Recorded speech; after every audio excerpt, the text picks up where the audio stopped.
ഇഷ്ടമുള്ള സാധനം ചായപ്പേര് ഭയങ്കര ഇഷ്ടമുള്ളതാണ്. കഴിഞ്ഞ ദിവസം മറ്റു മലപ്പുറത്തെ വീട്ടിൽ പോയപ്പോ ഫുള്ള് ഉപ്പേരി തൂത്തെടുത്ത് കഴിച്ചാൽ ഇപ്പൊ ഫുള്ളായിട്ടിരിക്കുന്നു.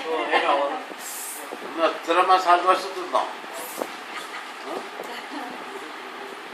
മസാല ദോശ എന്ത് ദോശ? മസാല ദോശ ഒന്നുമില്ല, എപ്പോഴും കിട്ടാനുള്ളൂ അല്ലേ? അവിടെ ശാലവണമായി കിട്ടാനുള്ളൂ അല്ലേ?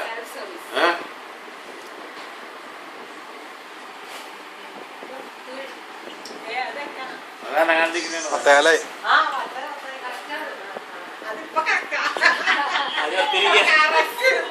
കറക്റ്റ് വെച്ചേക്കാണ് പത്താമത്തിന് ആന്റിക്കാണത്.